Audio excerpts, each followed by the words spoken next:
ஏய் யார் இவன்? டீ சொல்லி கூப்பிட்டிருக்கேன், காபி ஷாப் போலாமான்னு கேட்டிருக்கேன். எனக்கு ஒன்றும் புரியலையே. நீயும் சரி போலான்னு சொல்லியிருக்க. ஆசித்துடா, அன்னைக்கு சொன்னேன்ல என் ஃப்ரெண்டுன்னு.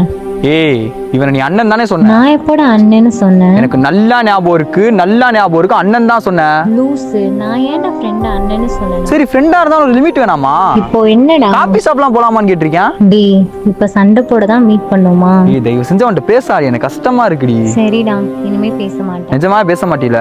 டி, பேச மாட்டேன்டா. சரி வா. டேய் மச்சான், யாழ் ஒருத்தன் அண்ணன் சொல்லிட்டு பேசினாடா, இப்ப கேட்ட ஃப்ரெண்டுன்னு சொல்றாடா. எனக்கு டவுட்டா இருக்குடா மச்சான். ஆனா தெரியுமாடா? தெரியும்டா. மச்சான் நேர்ல போய் கேட்போம். வாடா போண்டா. ப்ரோ நீ தானே பாசிச்சு? ஆமா ப்ரோ, என்னாச்சு? ஏன் ப்ரோ ஆள்கிட்ட தேவலாம் பேசிக்கிட்டு இருக்க? உங்க ஆளா? யார் அந்த பிரியாவா? ஆமா ப்ரோ. ப்ரோ உங்க ரெண்டேக்கும் பிரேக்கப் ஆயிடுச்சுண்ணா, அந்த ஒரு காரணத்துக்காண்டி தான் பேசினேன். இது வரைக்கும் என் சிங்கிள் தான் இருந்தேன், கமிட்னு கூட சொல்லி ஆல்ரெடி இந்த மாதிரி பிரேக்கப் ஆயிடுச்சா தானே சொல்லியிருந்தா. இது பிரேக்கப் ஆயிடுச்சுன்னு சொன்னாலா? ஆமா.